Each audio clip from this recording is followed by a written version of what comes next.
Hi, I'm Greg Hunter. This is the weekly news wrap-up, the WNW 207 for Friday, 9/11/2015, and the Iran deal, the deal to curtail Iran's nuclear program. Looks like the Dems are just going to try to block conversation with that altogether. It's in the newspaper. This is the big ballyhoo. Dems able to block Iran vote. We're talking about a filibuster, that they can block the vote by just talking and not allowing anything to happen in the Senate. Now, this basically gets two things done. Number one, President Obama doesn't have to use his veto pen and try to, override a veto. That'd be getting his big policy initiative, foreign policy initiative done just by overriding a veto. So that's off the table. And then also the Democrats, which 10 of which in the Senate are up for re-election, well, they won't have to vote on it. They'll just block it all together. Well, the gamesmanship is ramping up big time in the Senate, and this is far from over. And here are the House and the Senate voted overwhelmingly. I mean, only a few votes said, oh no, President Obama, we need to look at this deal. Now they're going to filibuster and block all conversation about it in the Senate. I don't know if that's going to work out. And this is a terrible deal. I mean, the St. Louis Post-Dispatch had an op-ed and said, 70 experts in non-nuclear proliferation, non-proliferation experts say this is the best way to keep Iran from getting a nuclear weapon. Really? Even Secretary of State John Kerry said the side deal, which is the main deal to inspect Iran's military nuclear sites, he doesn't have any access to that. That's what he says. So that is off the table, that he doesn't have access, and the UN inspectors say that's confidential. So I don't know how these non-proliferation experts can know this is the best way to not have a nuclear weapon for Iran. Also, Iran, I mean, you have to ignore lots of facts for this to be a great deal. Iran's top military brass has come out and said, we're not going to issue permits for inspection of our military nuclear sites. No, off the table. So, listen, I've said this many times. You want to know what's in the deal? Just listen to Iran. They're going to enrich uranium. They're going to not allow inspection of their military sites. Absolutely not. Incidentally, this was about them not getting a nuclear weapon, not about their civilian application.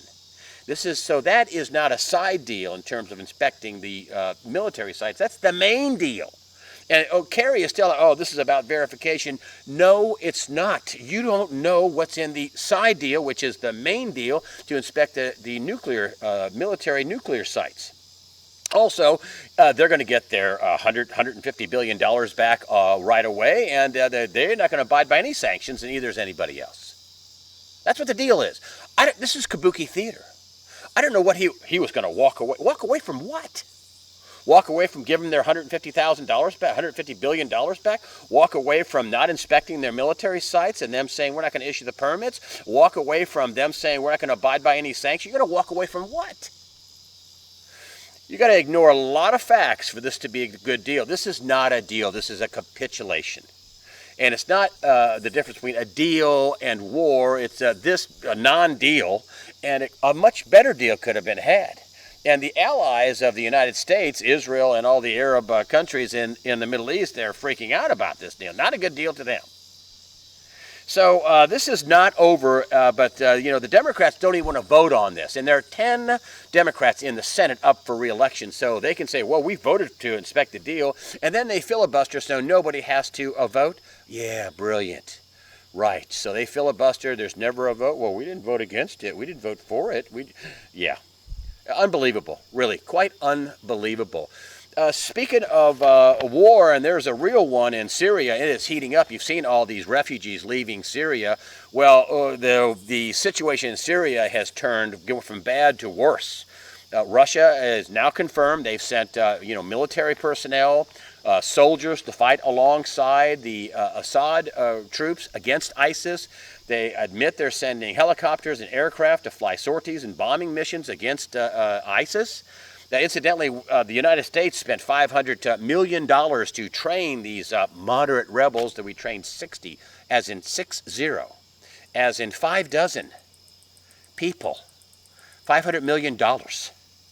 and they're going after the ISIS. And this is much more than just Sunni and Shia fighting each other. It's really about pipelines. Remember Sergei Lavrov?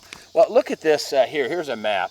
And here's a couple of pipelines. And you can see this one coming from Iran right here, Iran, and they all go through Syria. And then there's one coming from Qatar. And you can see this right here. Let me get over here for you. Right here. This is coming from Qatar.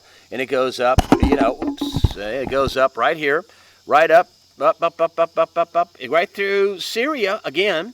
And this whole war is basically about Assad not allowing the pipeline from Qatar and Saudi Arabia to go through Syria, so they want regime change. And then we have Iran with their own pipeline. And what we're talking about is supplying Europe with natural gas and oil and petroleum products. And, the Russians are protecting their interests. I said, I don't know, as far back as 2010, they're not going to allow, the Russians are not going to allow Syria to fall. Number one, they have a base there in Tartus on the eastern Mediterranean, and also the other thing is they're protecting their market share. They're protecting them supplying Europe. And evidently, if Iran gets their way, they'll be also having a pipeline, and they'll go through Iraq and through Syria. So this, Sergei Lavrov, the foreign minister in Russia, blurted out that this is all about pipelines. That's what this is about, not a diabolical regime, even though, Assad's not exactly a great guy. But this is about pipelines. This is what this is about. And apparently they're going to fight to the death, and the people in Syria realize that, and they're fleeing. They're heading to Europe. But this is about a pipeline, nothing more.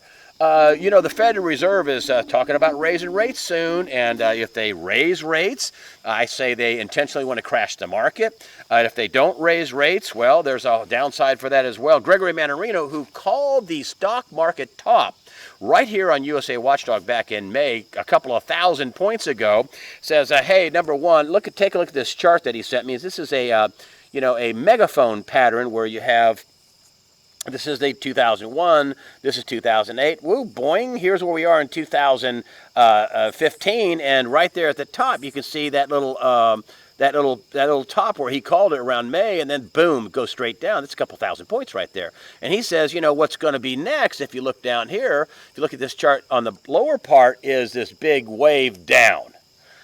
He also sent me another chart, same thing, a little bit bigger, a little bit easier to see, and you can see the top up here under my finger, and then you see it going down. But here's the other thing. Take a look over here where you have this, these declining volumes, declining stock trades. This is bad. He says he sees no way of this not crashing. He thinks there's going to be a ginormous stock market crash coming up. He sees no way of coming out of this. And the other thing, he says that, if they raise rates, they'll crash the market. That's what Nomi Prinz also says. She said that to the IMF, the World Bank, and the Federal Reserve in a meeting several months ago. She said, you raise rates, you're going to crash the market. And so that's why I say if they raise rates, they've been warned. The other thing is that if they don't raise rates, Mannarino says, well, listen, it's bad either way. If they don't raise rates, everybody goes, I thought we were in a recovery.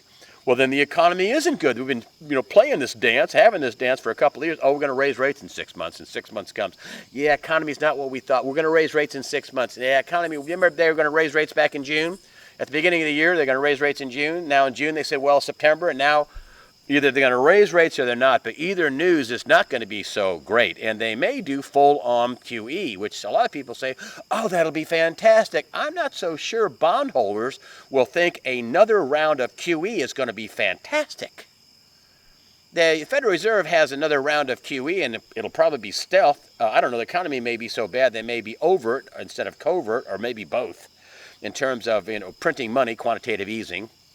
But I can't imagine bondholders thinking that's a groovy idea. And remember, according to John Williams, at least $16 trillion is held outside of the country.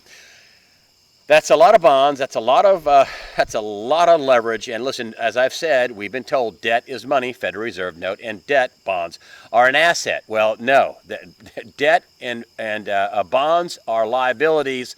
Period. The end. Debt is a liability, always and forever.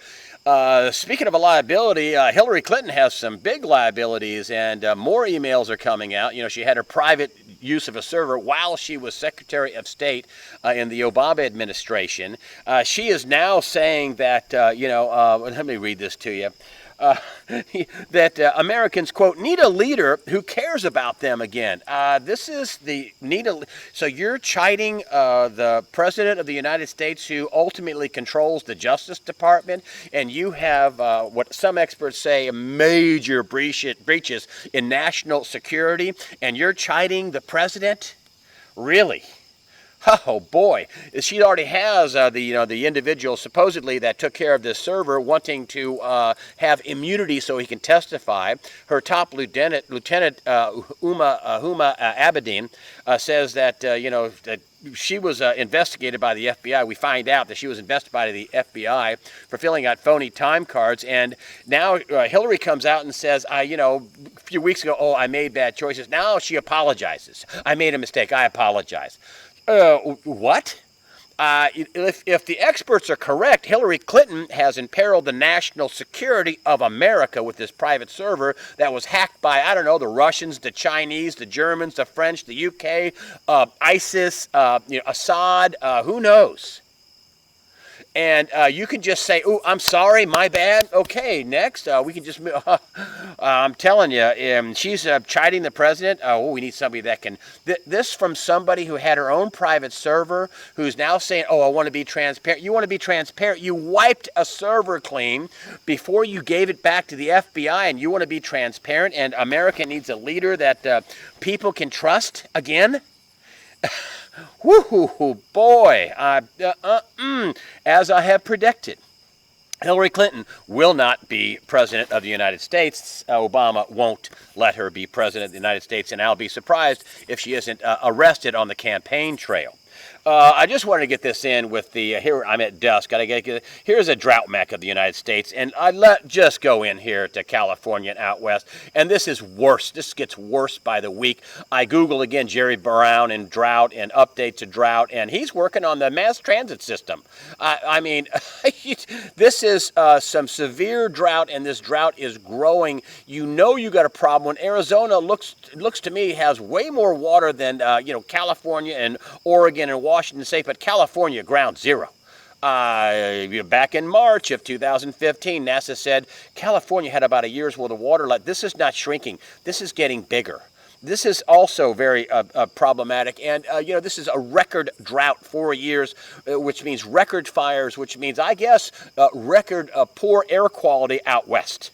I worry about the people out in California, and I worry that Jerry Brown, it doesn't seem like he's doing much for that. I'm Greg Hunter. Thank you for supporting USAWatchdog.com with your comments and your donations. Remember, fear not. Prepare yourself physically, mentally, and above all, spiritually. Fear not. God's in charge.